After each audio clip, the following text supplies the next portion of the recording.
جو غریبوں کا دیا پھونک کے تھم جاتی ہے، جو غریبوں کا دیا پھونک کے تھم جاتی ہے، ایسی کمظرف ہواؤں سے الجھ بیٹھا ہوں۔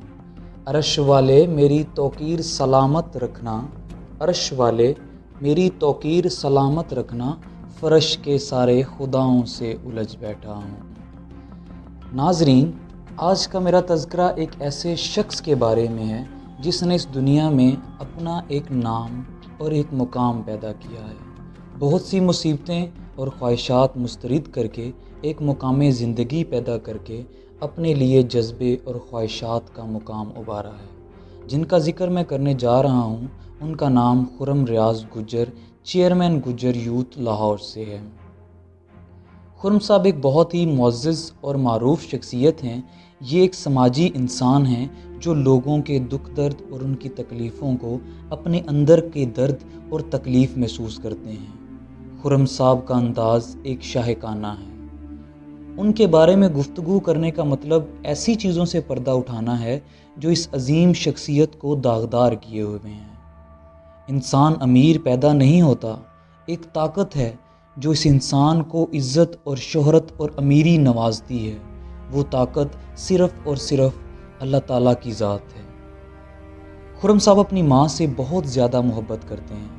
اصل لفظوں میں جو انہوں نے جنت حاصل کی ہے وہ ماں کی خدمت سے حاصل کی ہے۔ یہ شہرت تو خدا کی طرف سے ان کی ماں کی خدمت کا تحفہ ہے۔ اگر خرم صاحب کے بارے میں بات کی جائے تو یہ لندن میں پلے بڑے ہیں۔ خرم صاحب کے جو والد صاحب تھے ان کا ایک شو روم تھا جن کو وہ فیکٹری میں تبدیل کرنا چاہتے تھے۔ اس کو تبدیل کرنے کے دوران ان کو بہت سے نقصانات کا سامنا کرنا پڑا، اور اس حادثے کے بعد برٹش کونسل نے ان کو ان کا گھر سیل کرنے کا خط بھیجا۔ تو جب ان کو ان کے گھر سیل کرنے کا خط پتہ چلا تو برٹش کونسل نے اس گھر کو سکول میں تبدیل کرنے کی درخواست کی۔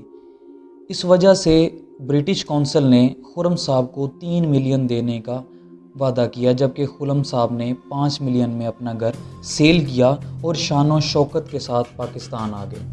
اپنے ملک کی مٹی اور خوشبو انہیں یہاں کھینچ لائی۔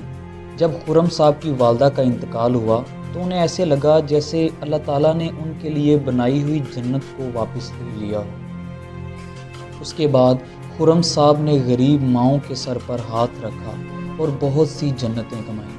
ان کے بیٹوں کو پڑھا لکھا کر باہر کام کاج کے لیے بھیجا اور اپنے لیے دعائے خیر کرواتے رہے۔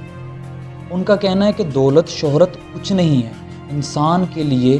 جب تمہاری ماں تمہارے ساتھ ہے، جب تمہاری ماں زندہ ہے تو تمہیں کسی دولت یا شہرت کے لیے دعا کرنے کی ضرورت نہیں، ایسی دولت یا شہرت کمانے کا ضرورت نہیں جب تمہاری ماں تمہارے پاس زندہ ہے، کیونکہ اصل دولت تمہاری ماں ہے۔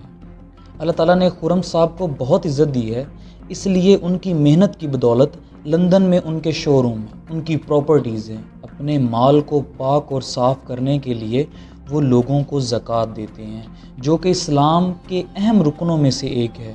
خرم صاحب کا کہنا ہے کہ وہ سونا نہیں پہنتے۔ کیوں؟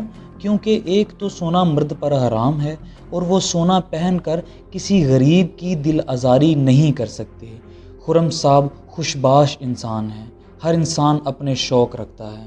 کچھ خرم صاحب نے بھی شوق پالے ہیں، جیسے شیر رکھنا، گھر کو سجانا، پالتو جانور رکھنا۔ ان کے لیے دل کھول کر لوگوں کی آہ سنتے ہیں، ان کے لیے عطیات کرتے ہیں، اس ملک کو غریبی سے نکال کر امیری کی طرف لانے کی کوشش کرتے ہیں۔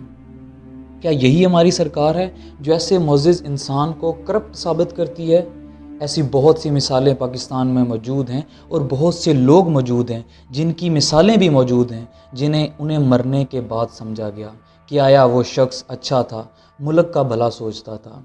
جیسے کہ عبدالستار ایدھی صاحب، روڑوں پر دھکے کھائے، ملک کے لیے بہت کام کیا، لیکن ان کے نام کو جانا گیا، ان کی شخصیت کو پہچانا گیا ان کے مرنے کے بعد۔ کیا یہی ہمارا ضمیر ہے؟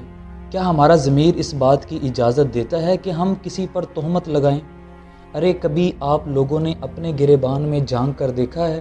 کبھی اپنے گناہوں کی تلافی کی ہے؟ ہر انسان خود کو صاف اور دوسروں کو برا کہتا ہے۔ کیوں؟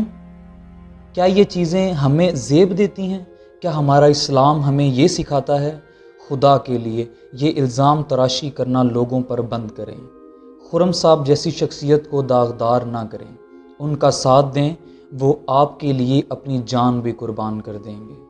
اس شخص جیسا صاف دل انسان میں نے اپنی پوری زندگی میں نہیں دیکھا، جس انسان کی زبان پر ہمیشہ درود پاک رہتا ہے، جس انسان کی زبان پر ایسے الفاظ رہتے ہیں کہ بغیر اس کے ممکن نہیں شناخت میری، بغیر اس کے ممکن نہیں شناخت میری، میرا وطن ہی میرے شجرہ نسب کی طرح ہے۔